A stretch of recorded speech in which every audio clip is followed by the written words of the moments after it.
안녕하세요. TV 개네시입니다. TV 개네시의 역사여행 그때 그 장소에서 27번째 이야기를 시작하도록 하겠습니다. 본격적으로 시작하기 앞서 다들 아시죠? 구독, 좋아요, 알림 설정은 제 피와 살이 됩니다. 사랑합니다. 자, 시간이 참 빠릅니다. 기해년 황금돼지띠라고 막 얘기한 게 엊그제 같은데 벌써 그 기해년이 다 가고 이제 쥐띠 경자년이 얼마 남지 않았습니다. 근데 여러분들은 아십니까? 왜 황금돼지띠고 기해년인지 그 다음에 다가오는 년이 쥐띠면서 경자년인지를 알고 계십니까? 자, 그래서 오늘은 이 부분에 대해서 한번 얘기해 보도록 하겠습니다. 자, 이거는 예로부터 연도를 표시하는 간지라는 건데 인터넷 검색창에 간지를 쳐보면 개간지, 간지철절 뭐 이런 단어들이 나오는데 그런 것들이 아니라 간지라 함은 제가 말씀드렸듯이 예로부터 연도를 표시하는 단어였습니다. 자, 이거를 조금 더 쉽게 그 다음에 알고 계신 것부터 먼저 설명을 드리면 여러분들 다 환갑이라는 말을 알고 계시죠? 환갑을 다른 말로 표현을 하면 본인이 태어난 해의 간지가 다시 돌아오는 해를 말합니다. 제가 여기서 또 간지라는 말을 또 한 번 언급드렸는데 이 간지라는 것은 이제 10간과 12지를 조합해서 만든 것입니다. 제가 지금부터 이 간지라는 것을 설명드릴 건데 이거를 설명드리기 전에 우선 환갑이라는 거에 대해서 먼저 설명을 드리도록 하겠습니다. 제가 이 부분에 대해서 설명드릴 것은 다른 게 아닙니다. 환갑이라 함은 제가 61세가 되는 해를 지칭하는 말이라고 했는데 이처럼 나이를 지칭하는 이칭이 다들 따로 있습니다. 그래서 그 부분 잠깐 설명드리고 이제 본격적으로 간지 얘기를 넘어가도록 하겠습니다.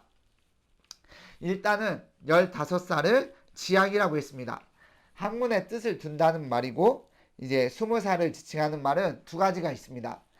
그 약관과 방년이라는 말인데 제가 이거를 조사하면서 저도 이번에 알게 된 건데 약관이라고 하는 것은 20세가 된 남성을 뜻하는 거고 방년이라고 하는 것은 20세가 된 여자를 뜻한다고 합니다.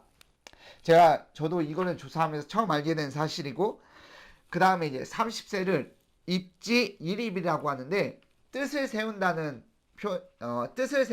의미라고 합니다.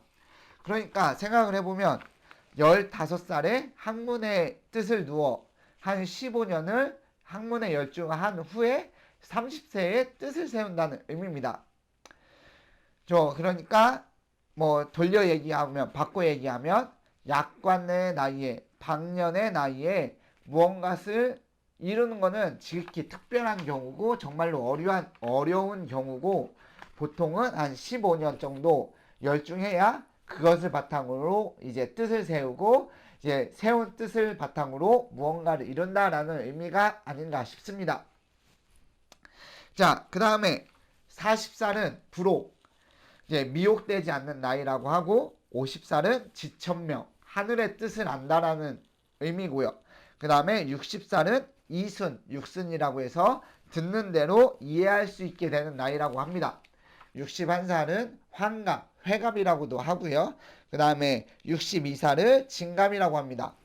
그 다음에 70살을 고희, 칠순 이렇게 지칭을 하는데 이 후의 나이에도 쪽 지칭하는 이칭들이 따로 다 있습니다. 근데 여기서는 제가 거기까지는 말씀을 안 드리고 한 가지만 더 말씀드리면 저희가 보통 천수를 누리다라고 표현을 하지 않습니까? 근데 많이 들었을 거고 근데 이 천수라는 말이 120살을 지칭하는 말이라고 합니다. 그 다음에 이 천수라는 것은 하늘이 준 수명이라는 의미이기도 합니다. 그러니까 120살까지 살면은 하늘이 준 수명을 모두 다 누리고 간다. 약간 이런 의미라고 합니다. 자, 나이별 지칭은 제가 여기까지 알아봤습니다. 그럼 이제 본격적으로 제가 서두에도 말씀드린 간지에 대해서 말씀드리도록 하겠습니다.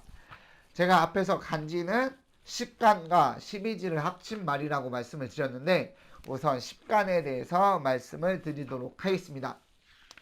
이 10간은 이제 갑을 병정, 무기, 경신, 임, 계 이 10가지 단어를 십간이라고 하는데 이 단어가 중요한 게 아니라 이 단어들이 의미하는 바가 중요합니다. 이 단어들은 각각 음양 오행을 담아서 그 지칭하는 말들인데 자 하나씩 살펴보도록 하겠습니다. 우선 제가 10개를 말씀드렸는데 10개에서 2개씩 묶으면 5개가 되죠. 이게 오행을 뜻합니다. 즉 가부를 하나로 묶고 병정을 하나로 묶고 무기를 하나로 묶고 경신을 하나로 묶고 임계를 하나로 묶습니다. 자 이게 무엇을 뜻하냐? 가불은 나무를 뜻하고 병정은 불을 뜻하고 무기는 흙, 경신은 쇠, 임계는 물을 뜻합니다. 자 이렇게 5개가 나왔죠. 근데 이렇게 여기서 또 양으로 나누게 됩니다.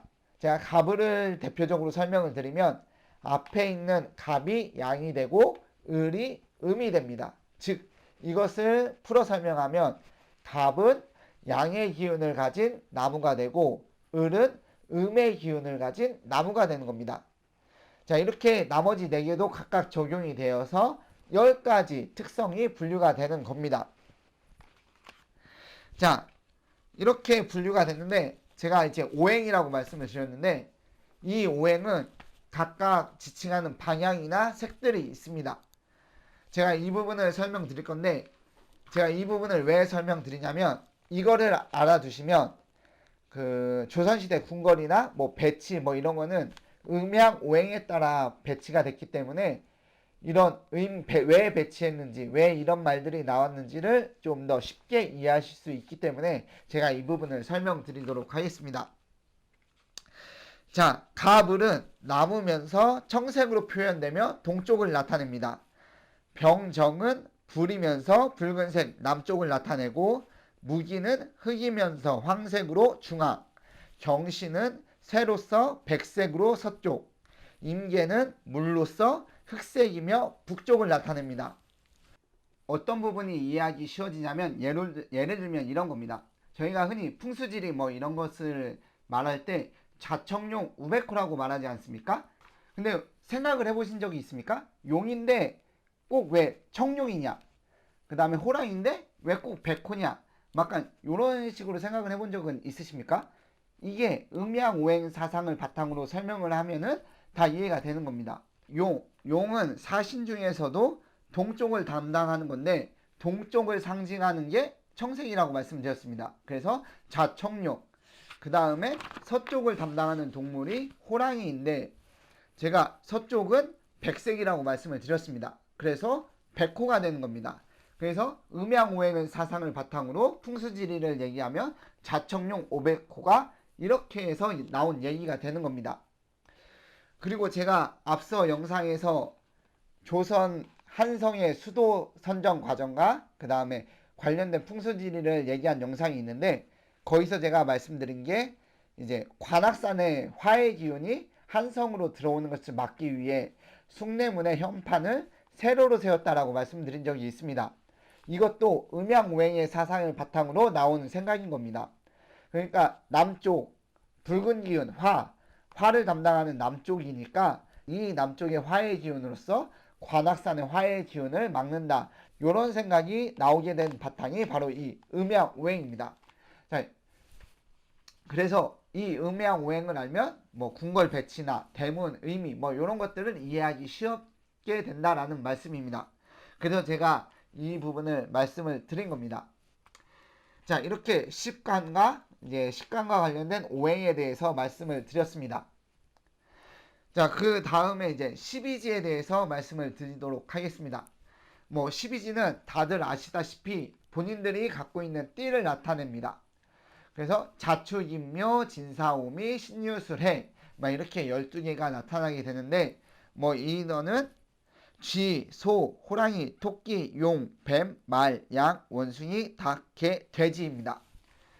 왜 하필 그 수많은 동물 중에 이 12동물이 선정이 됐냐? 그거는 정확히 알려진 바가 없습니다. 뭐 분류가 전해지면서 12수에 따라서 그렇게 됐다라는 얘기도 있고 설화에 따르면 뭐 설화도 여러 가지가 있습니다. 그래서 대표적인 설화를 따르면 뭐 하늘에 계신 분이 이제 동물들에게 권위, 지위를 주고 싶은데 어떻게 할까 고민을 하다가 정월 초하루에 이제 천상의 문에 먼저 도착한 순으로 이제 12동물에게 지위와 권한을 주겠다라고 얘기를 했고, 이에 따라 먼저 도착한 12동물이 지금 띠를 나타낸다고 합니다. 뭐 이 설화에 따르면은 왜 쥐가 맨 처음 도착할 수 있었느냐? 그거는 이제 쥐가 부지런한 소 등을 타고 가다가 맨 마지막 천상의 문에 도착했을 때 소의 등에서 뛰어내려가지고 가장 먼저 그 문을 통과했기 때문에 첫 번째 1등이 되었다고 합니다. 뭐 소는 분개했지만 천상의 문을 가장 먼저 통과한 거는 쥐니까 어쩔 수가 없었다고 합니다. 자, 이렇게 12동물이 선정이 되었다 하고, 이 12지 동물은 띠를 나타내는 의미 외에 이제 시간이 흐를수록 시간을 나타내고 방위를 나타내고 그 다음에 그 방위를 지키는 수호신의 의미도 갖게 됩니다. 자, 사극이나 뭐 이런 것들을 보면 심심치 않게 나오는 단어입니다. 뭐 자시까지, 뭐 묘시, 인시에 뭐 어디로 오라, 뭐 이런 얘기를 나오는데, 이게 12지를 시간에 적용해서 나타나는 단어들입니다. 우선 자시라 하면 쥐가 23시부터 01시까지를 나타내고, 이제 그 다음부터 이제 2시간씩 동물들이 그 시간을 나타내서 24시를 12동물이 표현을 하고 있습니다. 그리고 방위도 마찬가지입니다. 방위도 제가 오프닝에서 근정전 주변을 감싸고 있는 12지상을 보여드렸는데, 이 12지상들이 그 방향을 나타내며 그 방향을 수호한다는 의미도 약간 가지고 있습니다. 물론 그 근정전은 그 위치 배치가 정확하게 방향이랑 일치하지는 않는 부분도 있긴 한데, 대략적으로 이제 그 방향을 나타내며 그 방향을 수호하는 의미를 가졌다라는 의미 정도로 해석하시면은 되겠습니다.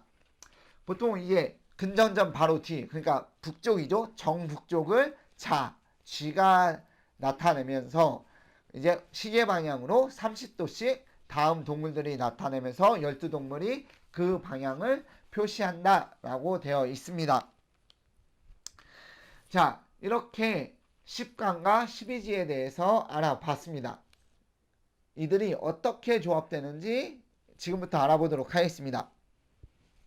제가 앞에서 10간은 뭐 갑을병정, 무기, 경신, 임기가 있다고 말씀드렸고, 그 다음에 12지는 자추, 임묘, 진사, 오미, 신유술해 이렇게 12개가 있다고 말씀을 드렸습니다. 자, 이들이 조합되는 방식은 처음엔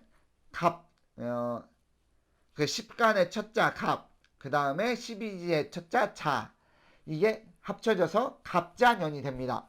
그리고 그 다음에는 10간의 을과 그 다음에 12지의 축이 결합돼서 을축년이 되는 겁니다. 이런 식으로 쭉쭉 내려가다가 이제 문제는 10번째인 10간의 개와 12지의 유가 결합된 개유년이 되고 그 다음입니다. 이제 10간은 10개가 다 됐고 12지는 아직 2개가 남아있는데, 이들이 어떻게 결합이 되냐? 12지는 그 순서대로 바로 가고 10간은 첫 글자로 다시 올라가게 되는 겁니다. 그래서 10간의 첫 글자인 갑이 사용이 되고, 그 다음에 12지의 11번째인 술이 사용이 됩니다.